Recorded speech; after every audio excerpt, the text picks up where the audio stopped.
so in this really short video section, I'm going to teach you how to make sprouted wheat bread.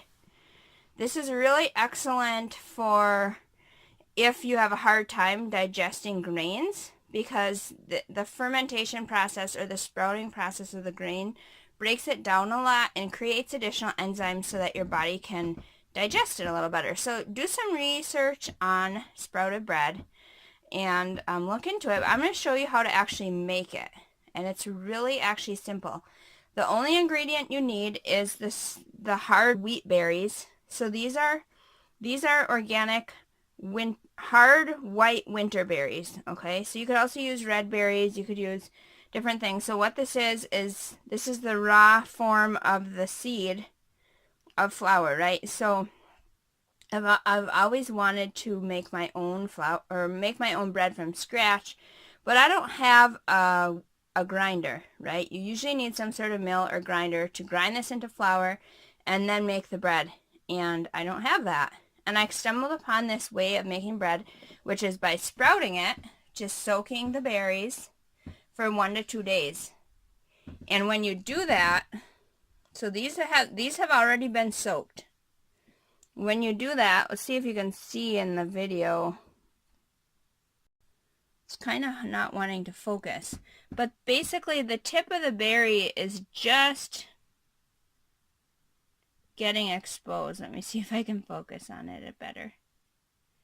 I don't know if you can really see, but it's just starting to come out. The white part of the seed is just sprouting, right? So these are technically, if I were to plant these could grow into big wheat berry plants, but that's not what we're doing here. We are making sprouted bread. So for a tool, all you need is this juicer, which not everybody has a juicer, and I wish I could tell you for sure what tool would work besides this.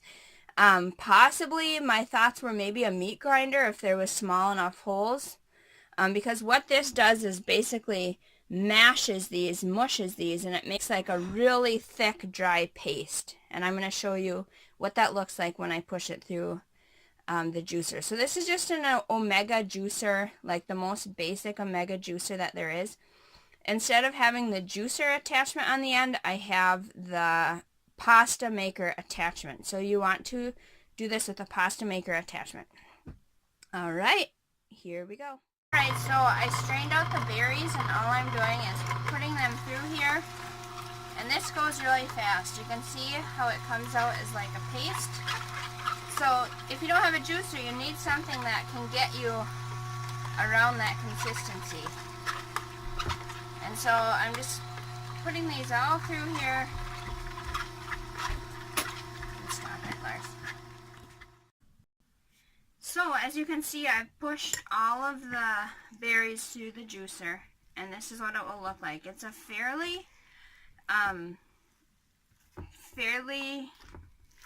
tough dough mixture, and this is the only ingredient you absolutely need to make the bread.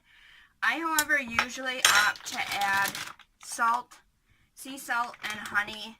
Sometimes I will add a little bit of my sourdough starter too.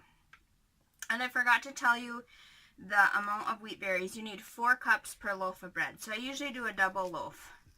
And as you can see right here, I have pans prepared for baking. So I preheated my oven at 250 degrees. You bake these really at a low temp for a longer period of time. So 250 degrees for about 3 hours. So what I do to mix a little bit of the salt and honey in is I'll just kind of make a little well to pour it, and I don't measure, I just whatever I end up putting in there. I've never had this bread not turn out delicious.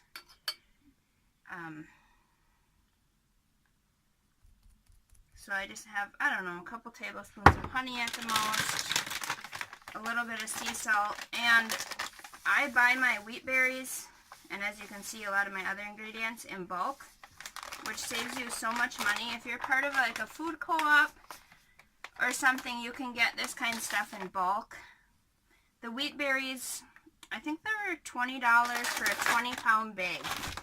So that's really affordable, and that'll last me a really long time. And this bread is super filling, as you will see after I bake it. So I'm just kind of incorporating this in. You don't have to knead this bread like regular bread. You would have to mix and knead until it's stretchy or anything. You just literally mix it in. And this batch is actually a little bit juicier than usual, just because I soaked my berries a little bit longer than I normally would, so they had more moisture in them. But it should still bake beautifully. So the reason I have the poppy seeds in the pan is to keep the dough from sticking. When you bake it for so long, it really has a tendency to want to stick to the pan. I've also done just straight coconut oil, and sometimes that works, sometimes it didn't. One time it stuck really bad, and another time when I put more coconut oil, it didn't stick at all. So I'm just kind of forming these into a loaf shape. And this is a little bit juicier than how it usually comes out. So we'll see what happens. Like I said, I've never had this not turn out. But maybe the one time I'm taking a video of it, it will flop. Because sometimes that's how life goes. Okay, so formed into two. And this one is a little bit bigger, but that's okay. So, if I can do this in my camper, you can do this in your home and make it work. This is very filling bread. It is so delicious tasting. Even though it makes a dense and a heavier bread, it's not like gross. Like some dense breads are really hard for me to eat.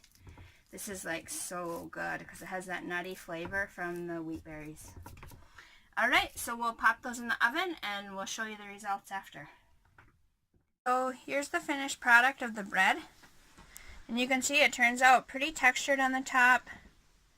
And one tip with it is to cut it right away. Cut it when it's still warm.